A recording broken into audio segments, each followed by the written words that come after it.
All right, good afternoon, everybody. Welcome to the final session of the day, is it? And great to see so many people here. There are some seats at the front for those who are just coming in. As I said earlier, Donald does not bite. Please feel free to come down here.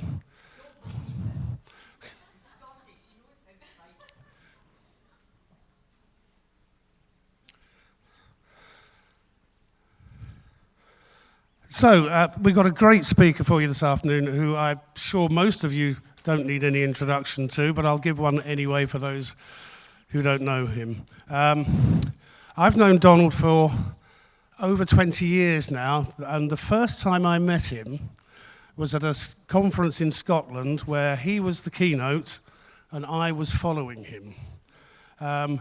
His opening words on that keynote were, "Maslow, what a pile of crap that is." And I thought, my God, I've got to follow that. And he's been talking about that kind of thing for the last 20 years.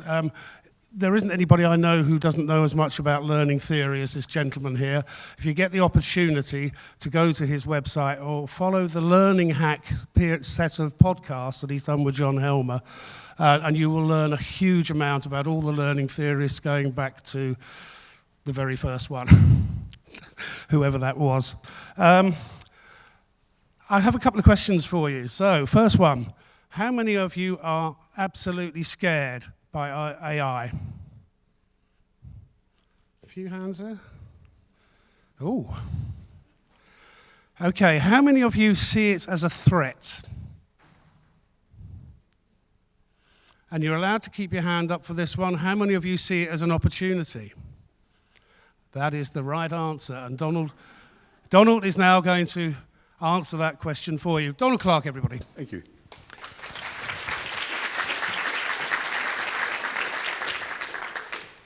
Yeah, this AI thing. Now, it's one thing to see I think this is an incredibly important moment for your industry. I can think, I've been around for a long time in this industry, 40 years in fact, and I can think of no moment where things are going to change so dramatically and so radically as now. Because this technology has nothing to do with L&D. This technology is about the future of the species. And if you read anything of any intellectual caliber on this topic, you will see that that is true. And if you think you're going to be immune from something that may change the very nature of the way we think, the way we learn, the way we work, think again, guys, because this is radical, truly radical. So we have no choice other than seeing it as an opportunity, but it's also a bit frightening. I accept that, but most things in life that are a bit exciting are also a bit frightening. Okay, so I'm going to take you into the uncharted waters a bit here and make you feel a bit uncomfortable about this stuff, because that's the truth. We should feel uncomfortable, but we should feel excited at the same time. Now, this happened yesterday. Chegg is worth $1 billion market cap. It dropped by $500 million in a few hours. Why? Because of Chat GPT. I spent the morning walking down the corridors of the conference today. I came across a few stands that had Chat GPT, but to be honest, it was a bit mostly tinkering. To be fair, those people are trying at least and moving on. But at the moment, we're in an old paradigm, and that paradigm is we have a learning management system, we shove out content like crazy, it's a supply-driven model. Nobody ever asked you for a course on resilience. Nobody ever, in any workplace ever, has said, you know what I need this week? A really good course on resilience. So this is absolutely a supply model we're in, not a demand model. Suddenly the world is going to flip, because within 2 months, 100 million people were learning using Chat GPT. 100 million. It's now hundreds of millions. The figures for February were 1 billion people. 1 billion people using this, largely for learning, or to do their job better, which is the game we're in. So let's not imagine that this is something that is faddish, will go away. This thing is here to stay, and it will radically alter the nature of work, and therefore the nature of learning, how we learn, what we learn, and why we learn. Just to go back one minute, the last time I spoke here, in fact, this guy's from DeepMind called Toby Simpson, And this was in 2017 at the Learning Technologies Conference. And we both said exactly the same thing. We said, this thing's coming. In fact, it's not even coming, it's here. Because actually, AI has been a far more powerful force in learning than L&D. There isn't anybody in the last 20 years who doesn't use Google nearly every day.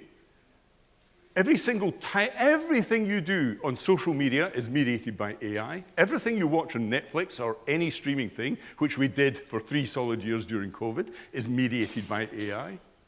Google Maps, absolutely AI-driven. So learners themselves have become more autonomous over time because they're using AI. This is not new, folks. Chat GPT is just a supercharged version of this. So let's not regard it as something radical and necessarily new. Now, I feel as though this is like a big moment in my life, this, because I've spent a long time in this world of AI. And it goes, just to quickly run through this, I'll tell you how important this is to me. So when I was a kid, really, a student, I went to a place called Dartmouth College. The Americans will know where this is. It's an Ivy League place in New Hampshire. And that's where the term artificial intelligence was invented. At the first major conference, Modern Era of AI, in 1956, the year of my birth. I then was involved in setting up this company and ran that for a number of years. And even in that company, we were using things like expert systems. AI used to be called expert systems in the 1990s. It nearly killed me because the computers we were using were so primitive, you couldn't do anything with them. And it was like sleep in the office overnight type coding type tasks. Then in 2013, I invested heavily in a company called Cogbooks, pure AI company. So this has been going for some time, this. It was bought in 2021 by Cambridge University, who are planning to roll it out in loads of online courses. Then I was doing all this wildfire stuff for a number of years, again, generating learning content using AI, and that won a Learning Technologies Award with TUI, where we took a course that was due to be commissioned for a whole load of staff in that company. They went out to 3 e-learning companies who are still on the floor out here, and each of those companies were within about 10 or 20,000. It was going to cost them $500,000 to do the course. We did it for 10% of the cost. The period of time for those 3 companies was going to be between 4 and 6 months, and we did it in 3 weeks. That's how powerful this AI stuff can be. And then beyond that, in Learning Pool, if you know, they're on the floor, they were sold in I was in Learning Pool from the very start, really. And they were sold for $200 million in 2021. Why? Because they bought HT2 Labs, who are an AI company, and they have learning record stores and so on. They've incorporated AI into their technology. This is what we have to do if we want to survive in this industry. We have to start using this stuff. You have no choice. Absolutely no choice whatsoever. And then just recently this year, I wrote this book, which was a big sweeping book about learning technology across the ages, as it were. That's somebody else's slides. I don't know where we are here. Hey, mate. Don't worry. I have no idea what's going on here. Right, okay. Now, to think about the evolution of learning technology for a minute, because that's what that book was about. The first big bang was really writing. It actually goes back to cave paintings, but the first big bang was writing. And writing externalized knowledge for us, and that's what we're in the business of doing. We then come to printing. That democratizes learning. We don't have to learn Latin to read anything. We then go beyond printing into the modern computer age, although we had broadcast stuff. Remember that time when the BBC used to do all that BBC Two stuff for academics late at night? We had the broadcast model. That was fine. It was broadcast. Then we had the internet and computers, which completely revolutionized our world. And I remember taking a business through that. And I remember people at the time going, this won't have much influence on L&D, will it? The internet? Are you kidding me? People were banning Wikipedia. Banning Wikipedia. The greatest knowledge source our species has ever produced, crowdsourced, who saw that coming? And yet universities were banning it. And I feel that's the stage we're in with Chat GPT. We've got all this weird reaction to something that's truly and utterly amazing. And we have to be far more positive about this if we're going to be right. And the problem, these slides just keep going. I'm sorry, I'm not even pressing anything here, but there we are. The problem we have here is a failure to recognize the benefits. Now, I don't drive a car. I've never driven a car. But I do know that 1.5 million people every year die horrible, mangled deaths in car accidents. Does that stop any of you from driving your car? I think not, because there's been a reasonable accommodation of that technology into our lives, and we recognize that there's a massive downside. 1.5 million is a bit like a world war every year, but we still drive cars. And so I think there has to be an accommodation here, because believe me, Chat GPT is not killing anybody soon. So we all need to calm down a bit and think about the benefits. And I'm going to focus on those benefits in this presentation because they matter for humanity. This one I like because I have a dog, and this was a guy whose dog was dying. The vet said weeks to live. He goes to Chat GPT, it gives him the right diagnosis, and he saves his dog. He saves his dog. What a heartening story. But let's abstract that up a level to healthcare as a whole. I'm going to be in Senegal in a week and a half, and I go to Africa nearly every year. And on average, in some of those countries, there are 10,000 patients for every one doctor. So let's not imagine that this is a negative for those people. It's all very well for us with our healthcare plans, state NHS here in England, in Scotland, but other parts of the world will benefit enormously from this. This study has just been published showing that people actually prefer Chat GPT as a doctor compared to a normal physician. 79% of the time, and this is only months in and getting better, still a primitive tool. 79% of the people who looked at Chat GPT rated it significantly higher for both quality and empathy. And empathy. So, I'm going to ask you a question. What effect will AI have on work? First of all, none. Who thinks none? Good. Who thinks small? Good. Who thinks medium? Couple. Who thinks large? Correct, obviously. Now, if this thing has a massive effect on work, it absolutely has a massive effect on L&D. That's obviously an implication from that premise. And the reason for this is really simple, because hundreds of millions of people are using this for performance support in the workplace right now. Why?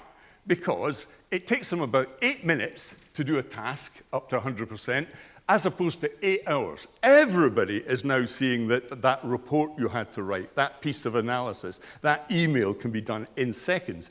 And this isn't a 10% reduction. This is like a 99% reduction. A massive increase in productivity. And this is also true in your world in terms of course production. I'd be really worried if I was running a course production e-learning company down on the floor, because I used to run one. And I'll tell you right now, they're already using Chat GPT and still charging you £10,000 to £20,000 an hour. That won't last long. If some of those companies will not be around for that much longer, if the truth be told. Now, what is actually happening in work here in work with these things? Well, really good study from MIT. They took 444 professionals, split them into 2 groups. One group doesn't use Chat GPT, the other does. The group that did use it were substantially raised productivity. But the interesting thing was the nature of the increased productivity. Not only did they reduce the time taken, so that's 0.8 standard deviation. That's a really significant figure. That's a massive decrease in the time taken. What was really interesting for me was that the quality of the output was better.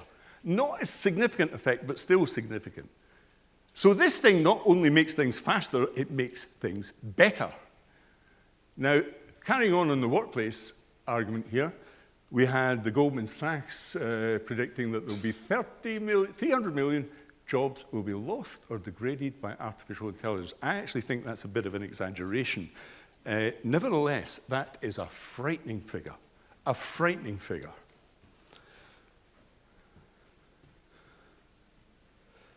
Look at this one, though. Most jobs will be influenced by artificial intelligence, and this is out OpenAI. OpenAI, who produced the tool, also produce and spend a lot of research looking at how their tool will impact work and employment. And the bottom line is, generative AI could impact 80% of US jobs. This is US data only. Nevertheless, let's abstract it to Europe. 80% of jobs will be influenced by AI. That means your role will be changed. That means actually everybody in this room, because the types of jobs they're talking about are the sort of jobs that you guys and women do, okay? So it might not just take your job, but it's certainly changed the role of your job. That much we know. However, in the same report, further down, read this. If you went to college, you're far more likely to lose your job because of Chat GPT. Interesting. Now, I remember coming to Learning Technologies and being absolutely dismayed whenever I saw a slide with 21st century skills coming up on the screen. Why was I dismayed? First of all, they all started with C. The real world is never that alliterative. It cannot be true. And of course, it was absolute bullshit. Because they're not actually skills, first of all. They're not skills you can teach on their own. Okay? And secondly, it turned out not to be true. Where are the skill shortages in our country at the moment? Amongst graduates, it's the people who do practical work, practical jobs. We've run out of them because everybody's doing a shitty little master's degree somewhere in an obscure subject. This is the truth of the matter. That's the system we've produced, and that will go on because people are refusing to admit that the real people who are at threat from this technology are people with bachelor's degrees and master's degrees. And I think that's true. There is this, you know, we send our kids now to universities for, school and university, 20-odd years they spend there, and by and large, they read text and write text. You can spend literally 8 years now doing a master's, and all you do is write essays. That's been blown out of the water all of a sudden, hasn't it? And who in the real world comes out and writes essays for a job? Really? Okay, so I think we've got to waken up to the fact that the world is being turned on its head here. The great book here that really goes into this in detail by David Goodhart, and he classifies all these jobs in 3 ways: head, heart, and hand. Everybody who uses their head has been rewarded like crazy. The graduate class has taken it all. You know, that's the truth of the matter. If you've got a degree, you earn good money, you take all the spots, all of our institutions, all of our journalists, all of our politicians, all went to university, and have started actually, much to my annoyance, starting to look down on people like my relatives, because they're working class people who didn't go to university. I can't tell you how much that annoys me. But the second thing is the way in which we have demoted people who work with a heart. You know, all those people who are looking after your kids while you go to work in a highly paid managerial job, on basic income, think again about how they feel about this. And what about the people who work with their hands? While we were sitting in COVID, working on Zoom, these people were delivering our food to us. They were the nurses and paramedics who were saving people's lives. They were collecting our rubbish. They were keeping the world going. Now, when my father-in-law got made redundant as a miner by Thatcher, who he still spits out when he mentions the word, there wasn't much sympathy for those people. And yet there's a huge amount of sympathy whenever white-collar people are threatened by any of this technology, which I find quite odd in a way. But I think a rebalancing of society is going to happen because of this. I really do genuinely believe that it's no accident that we've had a lot of people on strike recently, because those people are a bit fed up of being paid so little and giving so much. Has this thing got a battery? Now, an interesting thing, anybody know who this is? No? Sam Altman, right. Young guy, entrepreneur, chief executive of OpenAI, who gave you all this technology. It's not the only technology in the field, but he has spent millions, not only personally, but from OpenAI, investing in universal basic income research. Why? Because he knows what's coming. He knows that the money will be scraped off at the top, and there has to be a massive mechanism for redistribution. That's already happening. It will continue to happen, and I think this is right. I never used to believe in UBI. I'm starting to come around to it now, because I think we're in great danger here of not solving the political problem when the technology actually changes things forever. Let me ask another question then. What effect will AI have on L&D jobs? None? Okay, it's okay. I mean, you know, I think that's actually, it might have none. Small? Medium? Large? I agree. I think this will be dramatic, far more dramatic than people think. We had this very interesting press release from the chief executive of IBM, okay, a guy called Krishna. What was fascinating about this is IBM will stop hiring humans for jobs AI can do, report says. This is the chief executive in a press release. Look at what he says in the detail. This is the first point. Right at the beginning of the report, the people who will lose their jobs will be in human resource jobs, HR duties. This is happening. This is not good. I'm not saying this is a great thing. But really, if we don't change ship, change tack, this will happen very, very quickly. If your job is to sit at home on Zoom all day, writing stuff, think again. If you're doing what Chat GPT can do, then maybe you shouldn't be doing what you're doing. Maybe there's another area of the business you should be working in, or another more productive thing in L&D and HR. That would be a positive spin on that one. And the truth of the matter is, we all have to upskill towards this AI stuff. We have absolutely no choice in this one. The first group, which I'm really, they're my people really, and I was one, that's the people who are designing good learning content and learning solutions and learning processes for people. There's absolutely no doubt in my mind at all now that they have to change their game completely. They have to really think about understanding what the technology is, what this AI stuff is. They have to understand that they're not in the media production game any longer, producing video and audio and text, because machines can do it better. They're really into media generation using these tools. And it's not this linear stuff. You know, I love technology, but I hate e-learning. I really do. And whenever I ask anybody out in the real world, the reaction I usually get these days is the rolling of the eyes. And that's because it's been Disney-fied. All that cartoon speech bubble stuff, loosely punctuated by crap multiple choice questions. This is not good enough, folks. HTML is not good enough. You know, the idea that we learn much about doing things in the real world from that, or that we pick up skills from it, is even more bizarre. And the fact is, we're moving from a linear world to a complex world. You do much more complex scenario, action, play stuff. We'll come to that in a moment. Monologue to dialogue, a big one. We evolved to speak to each other. We didn't evolve to sit and click through pages of HTML or listen to a PowerPoint presentation. This is a very unnatural thing. I feel for you, because if you spent all day to here, you're probably whacked out already. And at the end of tomorrow, you'll be really whacked out, because this is unnatural. We learn to speak and talk. You know, we're grammatical geniuses by age 3. We learn very quickly to listen to people and engage in dialogue. What do we do in learning?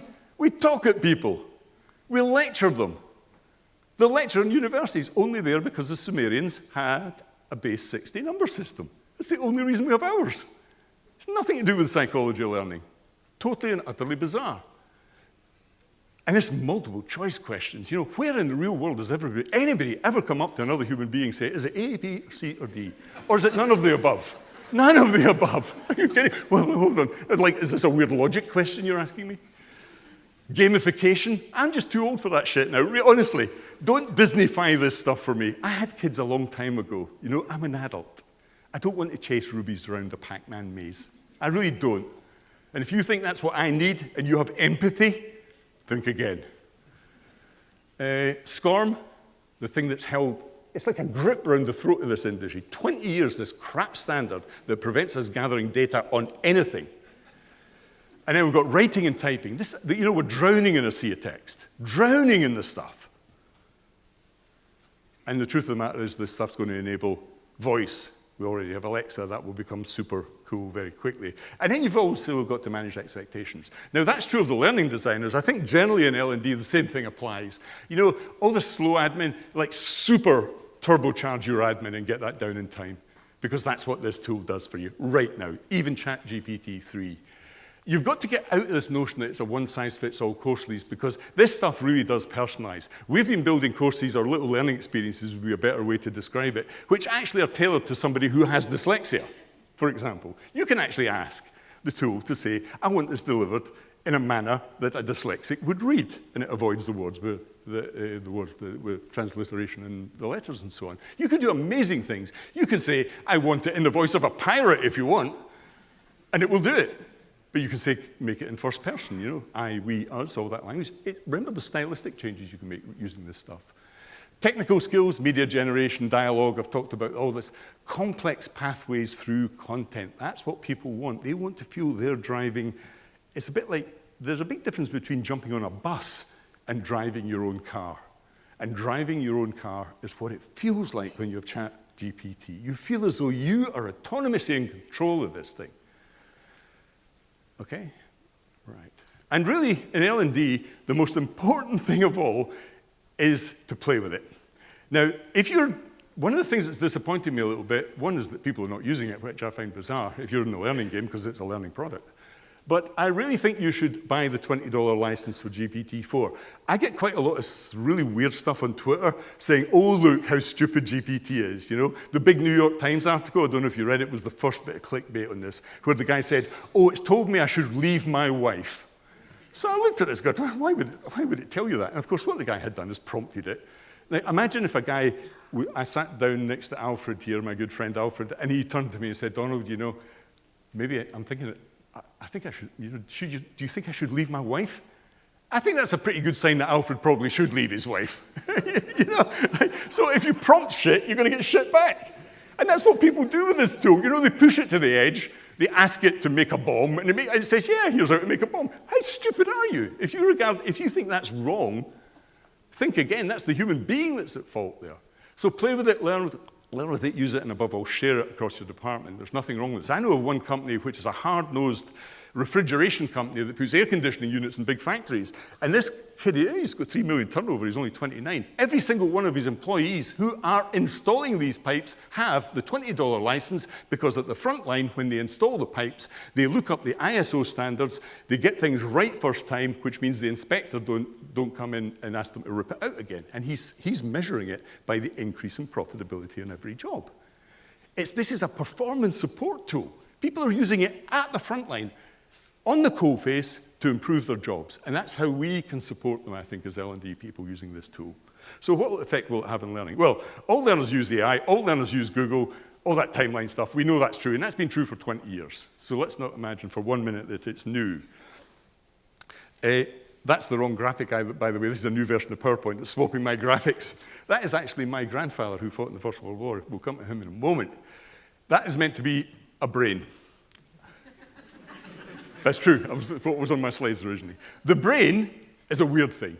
Now, I had a presentation on AI just a few moments ago where somebody stood up and said, of course, we human beings have to be in charge here. We're far superior. You know, actually, this AI is going to turn everybody into a bunch of illiterates. And I went, wow, that's a pretty arrogant thing to say as a human being. You think AI is going to turn people into illiterates? Oh, yeah, all those poor people out there in their speech bubbles who voted for Brexit, of course, you know, they're going to be massively influenced by AI. What an incredibly arrogant thing to say. As if L&D hasn't been full of bullshit for so many years, you know? Like Abraham Maslow, Bloom's Pyramid, Myers-Briggs, learning styles. This profession's been full of that inaccurate, weird stuff. But we don't say close down L&D or ban it in our organizations. So I think we have to be very careful about intellectual arrogance and all this thing. And the bottom line is, compare AI to a human brain. My brain sleeps 8 hours a day. It gets pissed off a lot, because I'm a bit of a grumpy Scotsman. It forgets almost everything you try and teach me. And that's been true since I was a kid. It's true of every single learner on the planet. Almost everything you try and teach somebody, Ebbinghaus, 1885, it's pure science. They're going to forget it within a day. It goes down after a month to about 10%. And nobody does a damn thing about it. Nobody really does space practice, if the truth be told. I'm inattentive. I suffer from cognitive overload. You all do. A plague on e-learning content. You know, if I asked you to add 3 numbers, 7 plus 12 plus 14, you probably manage that. If I go, what's 14 plus 12 plus 23 plus 57 plus 16, you'll all fail. That's because working memory can only hold and manipulate 3 or maximum 4 things at one time. And yet we flood people with UX design, you know? Let's have a cartoon character on the screen. Who waves to you? No. Let's have loads of talking heads on the screen. No, that's just noise. You know? Does nobody watch television? Imagine if you watch television and somebody just spoke to you for 8 hours. Wouldn't that be crazy? The talking head, you know? Geez. And we sleep 8 hours a day. I can't download from your brain to mine. AI can. This is what Geoffrey Hinton was mentioning this morning. AI is connected. It's a learner, and it learns very, very fast indeed. And it can't network, and of course we all die. AI doesn't die. Interestingly, it just goes on and gets better and better. Not only that, a lot of people didn't realize this when it was launched, but Chat GPT is good in 95 languages. Now imagine if you could, at the press of a button, create a course, press another button, and within 8 minutes it creates 25 languages in pretty good order. Because this is possible now, guys. 95 languages. So I'm going to Senegal soon, and they've been working with this in Swahili. And it was a big problem for people in Africa and India, because India has loads of languages, but it's now available. For those who come from India, you know there's about 12 Indian languages in this alone. This is a boon for accessibility and equality, an absolute boon. Not only that, it understands things in about a dozen programming languages and can translate between them all. So coding has become quicker. And this is a new form of pedagogy. This is dialogue, folks. This is a new view of learning technology that goes back to a more Socratic model where we're speaking to somebody and it comes back iteratively. Chat GPT, the most important 4 letters are C-H-A-T, because you've got to keep going with the dialogue. So many people, you see this on Twitter all the time, asked it one question, it comes up with a block of text, they walk away, that's it. Are you kidding me? Would you do that with another human being? Hello, my name's Donald, bye. This is a dialogue machine. And if you keep iterating, things get super good, super fast, because it knows what you're asking. It starts to hone in on what you're after, like a good teacher, a good trainer. And there's some of the things you can do this. You can obviously use text to get text from audio, all the transcription type stuff. Whisper, by the way, from OE is the best, benchmarked as the best tool in the market, and it's completely open source, so you can use that straight away. But even on the graphics thing is really interesting. I used to hire a lot of graphic artists, and they'll still be good because they'll know how to prompt. A good graphic artist will be able to prompt well because they know the questions to ask the system in terms of the resolution and the styles and so on. But this picture was very famous because it won a photography competition. Somebody in Australia put it in for a photography, and it's not a photograph, it was produced by AI, pixel by pixel, and it won the competition. But this one was even more amazing because this was a major photography, Sony photography competition, and look at the quality of this. This was purely created, freshly minted from AI. Absolutely amazing, and it won the competition. But it's not only graphics. Which one of those two do you think is AI created? The one on your left, hands up. A few. One on the right, okay, that's about a third. One on the right, right, about the same amount. That was about 50-50. Right, that's that one, so half of you got that one wrong. Next one, right hand. Small number. Left hand. Okay, more for the left hand, I'd say. Let's see if you got that right then. Wrong. The majority got it wrong. But you get the idea. We can't distinguish between AI-generated images and normal images these days because they're so good and getting better. We have Synthesia, who I quite like as a company, actually. They produce this video stuff. But something really interesting happened yesterday. Tencent, who are like the Google of China, massive company, you can send them a 3-minute video from your smartphone, 100 sentences, you just speak into the smartphone. It will create a 3D avatar of you, photorealistically, either as a cartoon or a photorealistic image in 3D or 2D, half body or full body, and it will cost you $145. You will have your own digital twin for $145. Now, think for a moment. Remember what I said about health and education. Bill Gates came out with a brilliant little article where he said the 2 big winners from Chat GPT and large language models will be 1, education and learning, our game, 2, healthcare. Imagine when doctors and teachers are like this, because that's now possible. It's actually possible right now. And they have full gestures as well. So this is getting very interesting very fast. It takes 24 hours, $145. It's just astounding how quickly this is moving. And that's the same, that you can do for free. That's my son, who's an AI programmer on the left-hand side with Chat GPT. And that was just that image there, cut and paste. 2 seconds later, it produces this, just from the still image. And that is his great-grandfather, who was a professional soldier, who fought through 2 world wars. My son has never met him.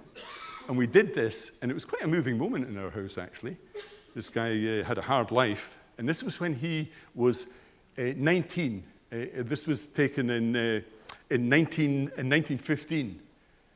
And he was a cavalryman on a horse in the First World War. It was absolute madness. But, God, this was just an astounding moment for us as a family seeing this. And this is for free. What effect will all this have on teaching? Because that's really, that one of the interesting questions. Learning is one thing, teaching is another. I think we're now in the position of, we had these first marks that we scraped out about 500,000 years ago, cave art about 50,000 years ago, the cognitive revolution, language and so on, writing 5,000 years ago, printing 500 years ago, computers 50, AI about 5 years ago, AI, generative AI. This is the mass of words, all our human culture in one place, speaking back to us. It's like speaking to a mirror, but we're speaking to ourselves. That's the beautiful thing about this. It's almost metaphysical in importance. And once again, no, wrong graphics. It swapped everything out. Okay, nah, don't worry. This is not good. Right, dyslexia. I mentioned that earlier. Now, this I saw on the internet recently from Raymond. Raymond is dyslexic, and I mentioned earlier that he can now understand what's actually happening in some of this learning stuff because Chat GPT produces stuff that he can read. But it's far, far more than this. You can actually bake pedagogy into the prompting in these systems to produce a universal teacher or trainer. So imagine we have one trainer on the planet, okay, that knows everything. Because Chat GPT isn't that far off it. It has a degree in almost every subject. It has college-level knowledge in almost every subject. Imagine if you have a system where you just ask it to create learning content or engage you as a teacher, okay? And it gives you the answers. Not only that, it understands that you're a dyslexic. It understands that you have to actually apply this stuff in the workplace, that you're 15 years old, that you're level 1, 2, or 3, and you want it in this language. And it produces it almost immediately. Because we're not that far from this. The idea of a universal teacher or trainer. I think this will happen in education very quickly. I think homeschooling will go through the roof once people realize that they can have a super teacher in their own home. There are other issues to do with school and socialization and so on, but not all of them are good. I've spent my whole life listening to middle-class people. That question, oh, what was school like for you? Oh, it was great, amazing. I had such an inspirational teacher. Nobody asked the other 50% of kids who were thrown out of school and didn't go to university what they thought about school, because they didn't have a great experience at school. They didn't have an inspirational teacher. They hated it and couldn't wait to leave. So let's imagine that, let's not imagine that all is well with that world. The fact of the matter is you can bake good pedagogy into the prompting of these systems. To give a trivial example like multiple choice, if you did want to create loads of multiple choice questions, I wrote a blog many, many years ago saying 20 ways to cheat a multiple choice question exam. It was more hits on that blog than I've ever had. I've been blogging for 15 years. I got more hits on that one blog. Why? Because kids sit these stupid multiple choice questions.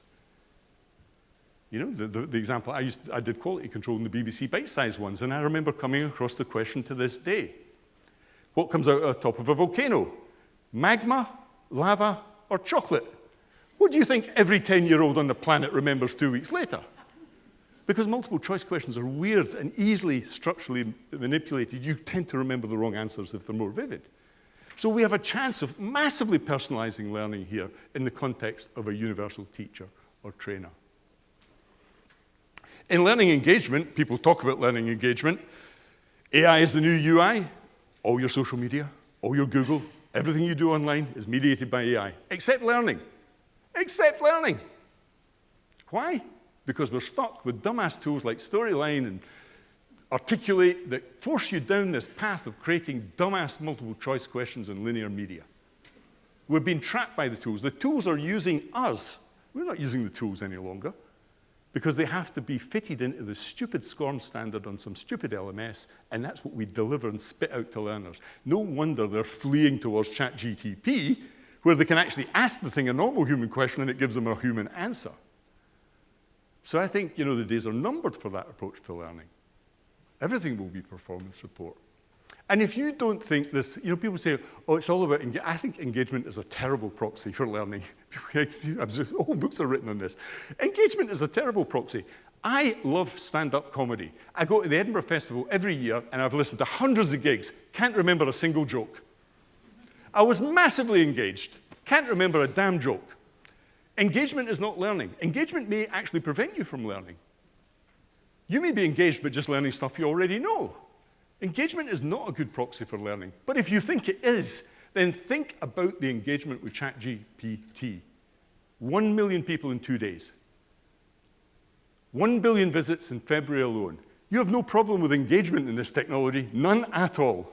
They're far more engaging than the current offers we have in learning. Now, this is my friend, I love this example.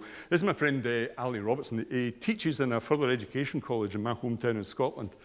And he deals with NEETs, those kids who are in real trouble. Some of them have been in institutions in prison already at age 16, 17, 18.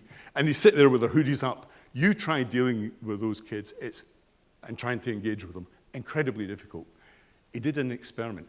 Ali's a smart guy. He knows these kids. He showed Chat GPT and he said, "What do you think, guys?" And one of them jokingly said, "Sir, do you think you could change my Tinder profile?" So Ali, being a smart and good teacher, copied and pasted his Tinder profile, sent them off. 2 days later, the kids turn up again. So they're all a buzz. "You'll never guess, sir. 90 hits from 0. Now, that's engagement. Believe me, that is engagement. And if you've ever used this tool, you know that feeling you get? It's a bit like speaking to an alien a bit at the beginning. It's a bit weird, sort of. But then you use it and go, holy shit, this is really super smart. What have I got here in my smartphone? It's that sense of wonder that this thing is giving us, which we have to tap into. We must ride with this, not try and stop it. Louis Van Aan, Duolingo. Duolingo's an interesting company, wholly AI-driven company, 150 million people learning 50, 60, 70 languages, don't know what else. I know people who've been on streaks of, a friend of mine has a Dutch partner in Brighton where I live. He's just finished his 365 days in a row, and he says it's great. I go back to the Netherlands. I know a friend of mine's got a Dutch partner as well. Goes back to the Netherlands, he sits there, he can understand the jokes they're making about him as an English person. He said it's great. I'm part of the family. All on Duolingo. But this has got super smart here because Duolingo itself, God, it's weird. Duolingo itself has implemented AI big time. Within Duolingo itself, they're now introducing role play. So the big problem with Duolingo is you learn the language, the grammar, the structure, but it's a bit sort of, you get to B1 and it sort of stops and fizzles out a bit. But the next stage in learning a language is to actually speak with somebody who speaks the language. Now, English kids stand no chance. When they go to the Netherlands, everybody there speaks brilliant Dutch. They speak better English than me. They come back, and you can't, they can barely order a cup of coffee after 8 solid years at school learning French, German, Italian, whatever. It's an area of catastrophic failure. Why we put up with this is completely beyond me. But the truth of the matter is there are better ways of learning a language, and these systems are coming up with a solution. So they have implemented a space practice algorithm quite recently called the half-life algorithm. And it's not based on learning. It's based on forgetting. So if I were teaching you Russian, and I wanted to teach you the phrase, "Skажите, пожалуйста," it works out that you would lose or forget that phrase within, let's say, 5 hours. And so the whole system is built around your forgetting, not your learning. Super smart maths. But it's absolutely right in terms of the learning theory. And indeed, the error rate has plummeted in Duolingo. In other words, the learning is much faster. There's also all that performance support stuff. My friend Alfred here is an expert in this. Bob Mosher, all those people, performance support right at the front line here. Right at the front line, people are using this technology to help them do their job on the spot and solve problems when they're there. Now, first of all, we had teachers and learners. That was a really easy sort of world we were in. But the truth of the matter is, we've got teachers, learners. We also now have AI learners and AI teachers. There are 4. It's no longer a dyad, it's a tetrad. There are 4 kids in the block here. And the AI learners are learning faster than the humans. This means that the AI systems are learning like fury and getting very, very fast. They are then producing AI teachers, which are getting better than any human teachers. We plateau. Teachers plateau after 2 years. The first 2 years as a novice teacher, you sort of go up, it takes a while, and then you plateau. The same is true of humans in terms of our acquisition of skills and memory. We tend to plateau as well. because of the limitations of working long-term memory. This stuff can produce assessments, it can produce scenario-based training, it can do all that wonderful stuff that you've talked about in seconds. In seconds. Real action-orientated e-learning. Scenario-based stuff. Not the theory-based stuff that is so often the case. Another thing I think will happen is, people are down on the metaverse. Metaverse, that's gone, isn't it? No. If you think this shift from 2D to 3D is over, think again. I'm standing here in a room as a 3D person speaking to 3D people in a 3D room in a 3D city. All our training is 2D. PowerPoint. Flat screen-based e-learning. Textbooks. 2D.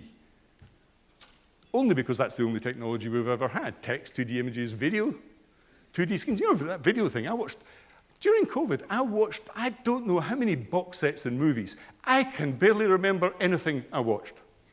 Why? Because video is actually a shit learning medium. And if you read any of the research, take 30 minutes of your time to read the research on video for learning, and it will tell you that the transience effect, one paper, Kalugia, will say you can watch a video, as we all did during COVID, but it will be in one eye and out the other because our working memory only has a 20-second attention span. We only remember 3 things at one time. You don't have enough time to manipulate the knowledge, therefore you forget it. Any of you who are peddling video as learning are peddling a fraud unless you do something more than the video. It's not entirely true because video is brilliant at emotional impact and attitudinal shift. That's where it plays to the learning. Now, this is what learning theory says, but we don't. We slab out loads of video in the hope that some of it will stick. But I've just given you an example. How many of you can remember all that stuff you watched during COVID? None of you. Can you even remember one line of one script from one movie? It's a real struggle. Because it has emotional impact, it doesn't have cognitive impact. It has low memory impact. Now, I think it's obvious what's happening here.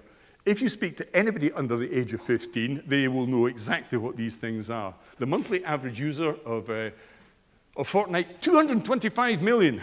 That's 3 times the population of the UK are on that one game. 252 million are on Roblox, and another 176 million are on Minecraft. They're not only playing on this for hours a week, they're building 3D worlds within these entities. And we think the 3D thing is not going to happen. It's already happened in the generation that's coming up. They're already in there building this stuff. And the truth of the matter is, as we move on here, this really matters. This 3D contextual learning, we've taken everybody into classrooms. We've stuck people in lecture halls. We do all this e-learning where they do things at home, but actually context really matters. And the famous studies here, the famous Abernethy, if I split this room in half and I said, you half are going to study and sit the exam in exactly the same seat, you guys are going to study at home and come in and sit the exam, these guys will outperform you because they studied and sat the exam in the context in which they learned. So that was 1940. Then we had a brilliant study by Godden and Badley in 1975. They split one group on a beach, one set of scuba divers. They learned some stuff under the water and on the beach, split the groups in half. Half went on the beach, half went scuba diving, gave them a test. The people who both learned and sat the test in the scuba diving stayed underwater, did well. The people who stayed on the beach and sat the exam paid well. The people who swapped did badly because there was a context to their learning. And there was a great experiment by Godden where they took some medical students and they said, right, we're going to pay for you all to get drunk. No shortage of volunteers. They then had a sober group, and the people who learnt when they were drunk and sat the exam when they were drunk did better than those who... because your mental state and context also matters. This is really important, this stuff. Okay? And the fact is, we're now in a position of building, if you go to Schiphol Airport in Amsterdam or Hong Kong Airport, they've built digital twins of the airports. And that's because they are doing all their planning on that digital twin in a 3D environment, but they're also going to be going to do all their training in digital twins. This is important for us as learning professionals, that we embrace the 3D world, the world of context. It's really important. Same is true of the university-type stuff that's coming here. In truth, I showed you that thing from 10 cent. You can now get your $145 avatar. I'm actually doing an interesting thing at the moment. I give loads of these talks at conferences. I'm going to take all the stuff I've blogged for 15 years, the 4 books I've written, all the text, all the podcast stuff, I'm going to put it in a big database. I'm going to sit Chat GPT above it. So rather than that clumsy microphone thing, you know, you get at conferences where they rush around, you get about 3 questions, you can just come and ask my avatar. And we're all going to have one of these in the future, by the way. There's some very interesting papers about the personal knowledge base, you know, the stuff you learn, where you are in the world, that you can have a representation like that. I think that's a really wonderful idea, a digital twin for every human being, under your control. I think it's a nice idea. 3D objects, learning content, learning pathways, assessment, all that stuff's going to be in a 3D world as well. So, hey, what about regulation? How am I on time, by the way? Okay, right. This has been a big deal because people are frightened. But I don't think we should get too wrapped up. You know, this is beyond our sphere of influence. There are good people, smart people doing wonderful things on the regulation front. And let me explain what's happening here. There's one group in the US and Europe and the UK, which I quite like. They're saying, hold on a minute, let's not regulate too quickly here. One of the things I really hate is that little consent pop-up. You know when somebody says consent, you click on manage all cookies. Has anybody ever read a consent form, ever? But it has resulted in millions, probably hundreds of millions of hours of lost productivity. And that was because the EU jumped in and regulated prematurely on consent. So let's have a law on consent. Of course, it has no effect because you're not consenting to anything. You're just clicking on a button. It's just annoying. And they can't reverse that because European law is like Roman law. It's fixed and fossilized. And I think the UK and the UK are doing the right thing here, taking it easy, really exploring the issues in detail. They're roughly the same. But they're trying to make sure that, for example, the pharma industry regulates its area because they know most about the regulation around medicines and doctors. That's right. The airline industry go to IATA because they know about the airline industry. The airline industry has a good track record on safety. So let's go to the experts there. Let's not have some meta group that thinks it's going to apply their personal ethics to everybody else. The other group is the EU. Now, there's some really good stuff in the EU, despite that bizarre example I gave you there, because they're splitting companies into unacceptable, high, limited, and minimal. They're not going to apply the regulations to the people at the bottom because they want to keep the innovation going. That's sensible. Really good idea, because we're not going to have much impact for your small startup. And they're looking at introducing regulation on 2024. I'm worried here, though, because already you're seeing massive pressure to be heavy-handed with this stuff and to strip the innovation out. You have some people, the UN, UNESCO, loads of documentation. I'm not too sure they're particularly relevant in this, to be honest. Now, China, people have a big downer on China, but, you know, the truth of the matter is some of their regulation that's already in place on the eye is super good.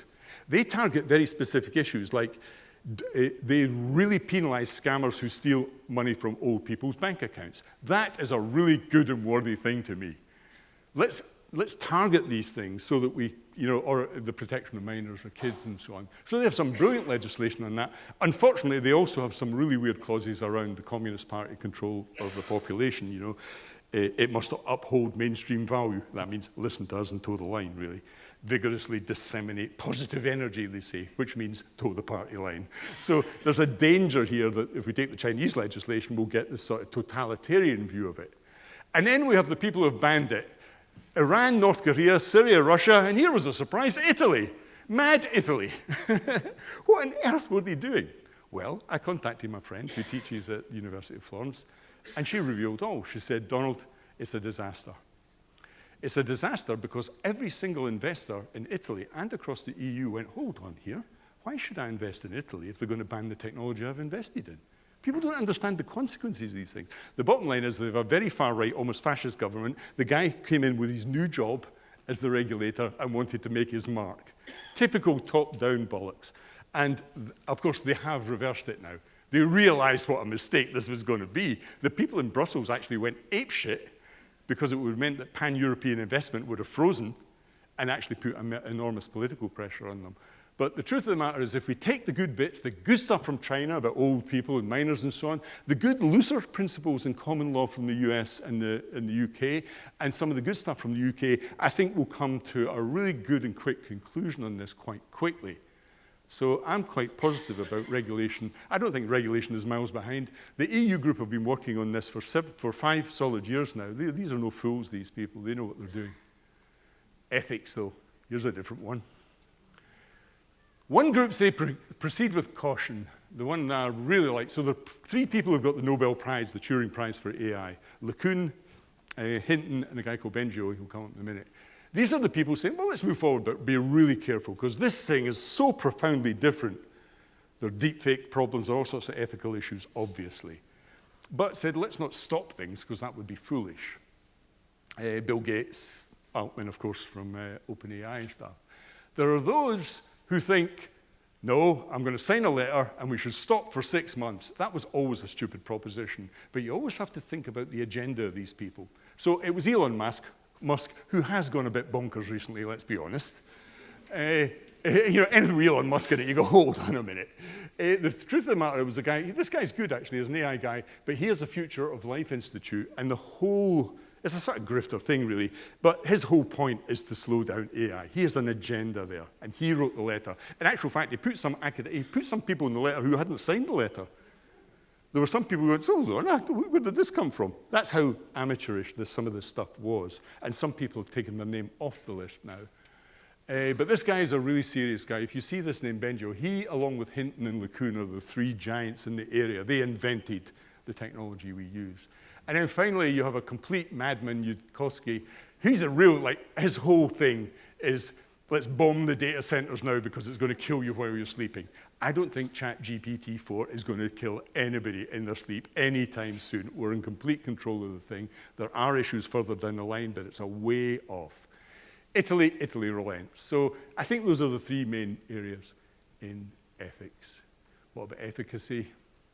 Well, as I say, if you see something that's critical of this technology on the web, first question I would say is it Chat GPT 3.5 or 4? Most of the bad examples I see are 3.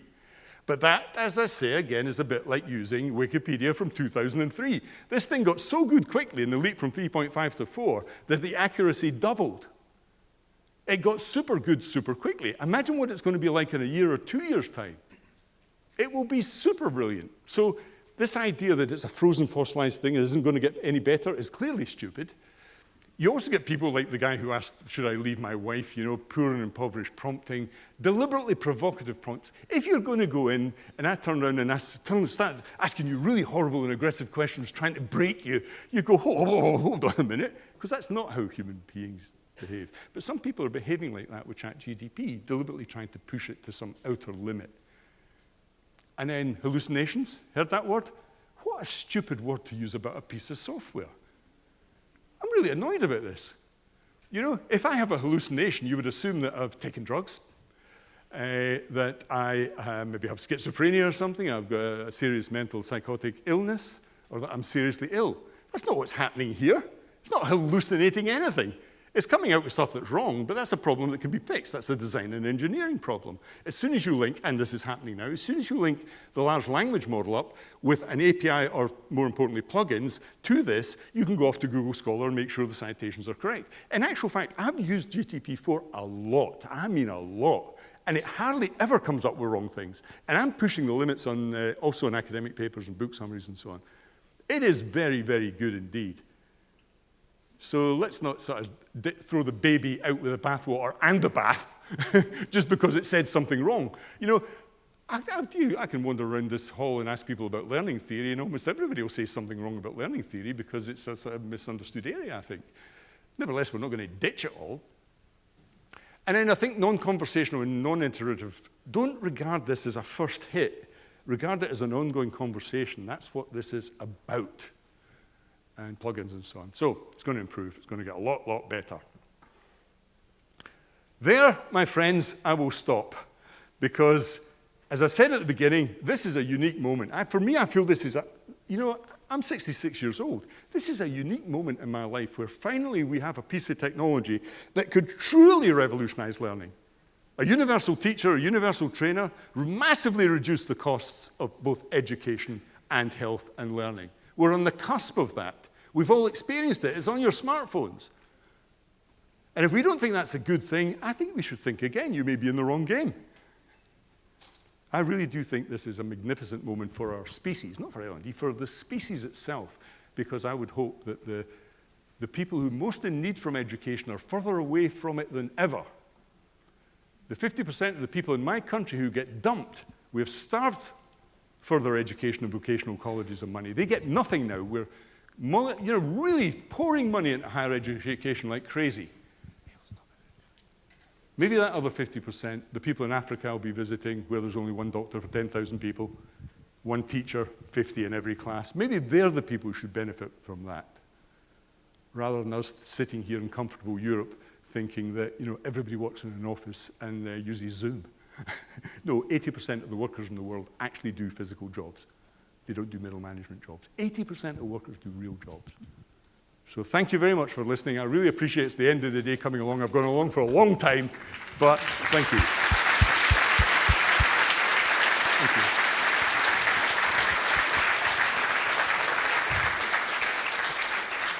Fabulous. I somehow knew that was going to be extremely entertaining. We have 2 roving mics, so put your hands up when you've got a question. We'll try and get as many in before Donald leaves. First one.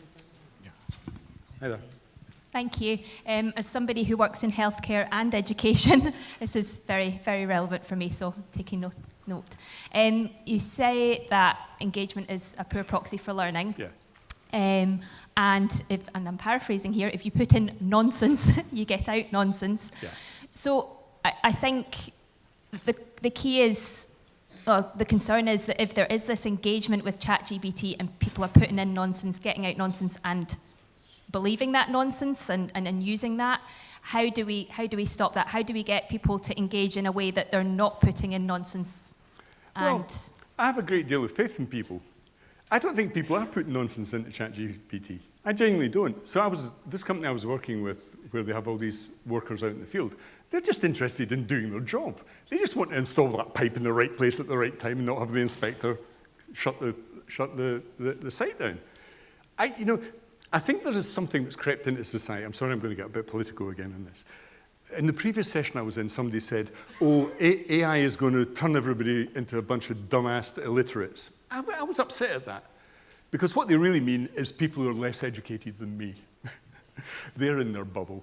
They're the people who voted for Brexit. They're the people who voted for Trump. Well, hold on a minute. You're not in a bubble? You don't think you're the only people in the world who are not in a bubble? There are lots of people in their own bubble accusing other people of being in bubbles here. And when I hear that question, I sometimes have that sense of, hold on a minute. I've been in L&D for 40 years. I can't tell you the amount of bullshit I've read in that. I still see it daily.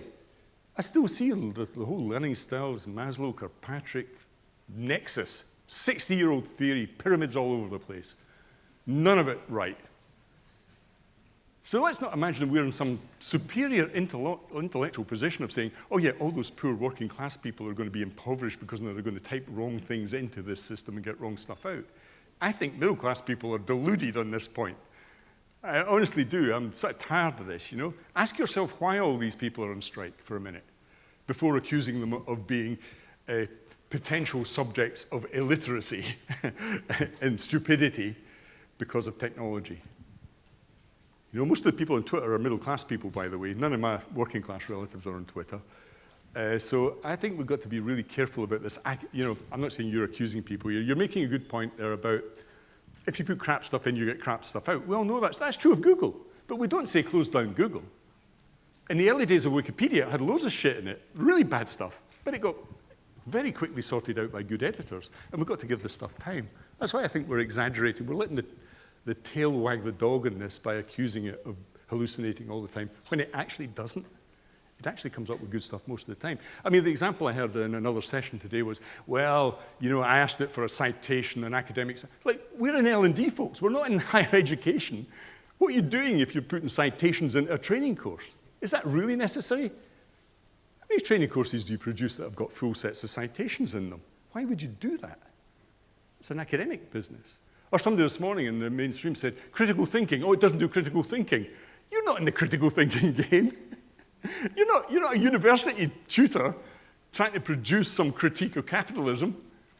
You're in the game of training, making people do their jobs better. I think we get on these high horses, intellectual high horses, all the time here. But it's unnecessary because we do good work for people with real jobs in the real world.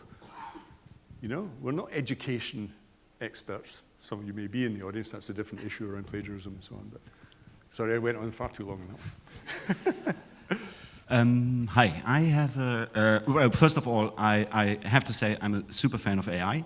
We also use Chat GPT for some of our digital education applications already, and I think it's super helpful and makes things super easy. Yeah. So, but given what you just said, I mean, AI and basically any AI has at some point been trained on content that was at some point created by humans. And it's just putting that into a neural network or like translating it, like large language model, whatever, and then giving an output. Having that in mind, what is your take or what is your opinion that the power you describe very emotionally, very passionately, lies basically in the hands of one company? Yeah, well, I don't think it does lie in the hands of one company. Yeah, Well, it was open. It was open AI, sure. but kind of Microsoft took a lead. No, I think you have a good point here. I wouldn't disagree with the sort of fundamental thing.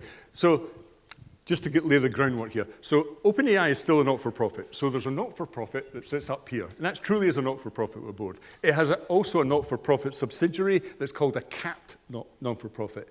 And that's because the people who work in it are the best in the world. And you have to pay and reward them well. Because they can go off and get $1 million a year anywhere. So that's what that mechanism for, but it's capped, okay? Now you have a separate issue here, which is Microsoft, who's come in from the side and funded all this stuff. But OpenAI do not have an exclusive agreement with Microsoft. OpenAI can work with anybody they want. This is really, I found this bizarre.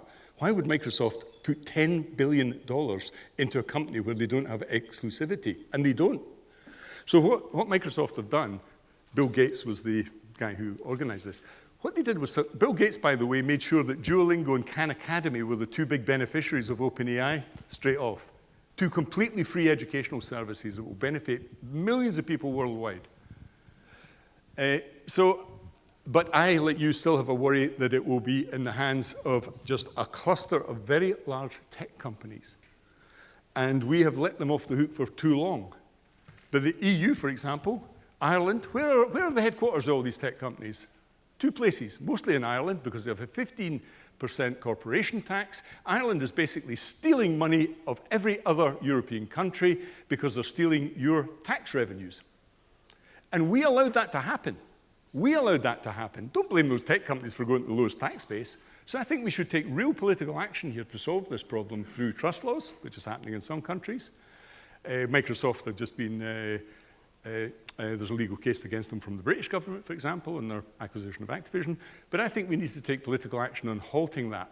Nevertheless, I just want to finish on this because where is all the good things happening on AI? In the US. In the US, because in Europe, the EU have basically taken the view, we'll just regulate people. Even though it's only 5.7% of the world's population, I think Brussels thinks it's some sort of moral authority stretches around the world. I was speaking to my friend from Dubai, sitting in the audience somewhere here earlier, saying, nobody gives a shit in Dubai about the EU, to be frank, and why should they? I was in Singapore, exactly the same thing. It's a big world out there. And if we have this notion that, you know, I'm glad it's in America, not China. I'm glad it's in America, not Europe, because we'll just regulate the hell out of this stuff. We stopped, basically, AI happening. You know the DeepMind company? DeepMind are the most significant player that's come out of Europe in AI ever. Bought by Google, remained in London, they've just folded it into Google by and large. But we didn't encourage DeepMind. The Americans put in the money. Google bought the company, and it did some wonderful things like protein folding, you know, some really amazing product has come out of that company to the benefit of us all. So it's a complicated issue, this one. Ladies and gentlemen, I think we've just about run out of time unless there's one last quick question that can be given a quick answer. Yeah, I know. Guilty. Hi, Donald. Hi.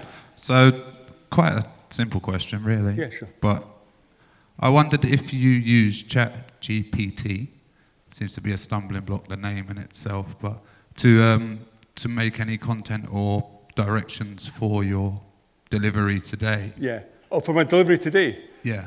No, it didn't actually, but it's an interesting question because I use it quite a lot. Did I use it oh yeah. So I used it yesterday in a proposal. And actually it was in an area I know well. So it was about producing product based on a particular area of learning theory. And I know that learning theory stuff quite well, but it just did a faster and quicker job than my brain could do, if you see what I mean. I know that stuff, but it's just so much quicker just accessing it. But I didn't use it for any of the presentation stuff I used today. But as I said earlier, what I do plan on doing, I'm not that keen on this presentation. You know, I keep saying to people, you're going to forget everything I said today. This is true, unless you've taken notes. You're going to forget everything. Ebbinghaus, 1885. Most of my activity is online. You know, I'm a sort of social media addict. I do loads of blogging. I do loads of podcasts. And so my preferred route, in answer to the direct question, is to get all my stuff together. I've written 4 books, get all that text, all the blogging stuff, all the podcast transcripts, put them in one database, and therefore you can ask me any question you want. See what I mean? And I think we'll all be doing that in the future as experts. Whatever your area is, you'll be able to store all your stuff, you'll be able to front it, and people will be able to ask your virtual digital twin the questions. I think that's a better use of it in a sense than just blocks of text for PowerPoints, you know. You know what I mean? It's going in that direction rather than producing stuff. But I'm also involved in some heavyweight projects with Stellar Labs and all sorts of companies and on really producing really super learning experiences, especially around action-orientated learning. I think Stella's here somewhere. You know, taking really good theory on transfer and action and making sure that the learning content people produce results in transfer and performance. That's the beauty of these systems. You can actually prompt them in a way that they do that. Fabulous. Ladies and gentlemen, what a fascinating session you've just had. For those who like their 2D versions of what Donald's written, pop down to Kogan page. I'm sure he would be delighted to find you buying his books down there. Follow him online and check out his series of podcasts on the Learning Hack. Ladies and gentlemen, Mr. Donald Clark, thank you ever so much.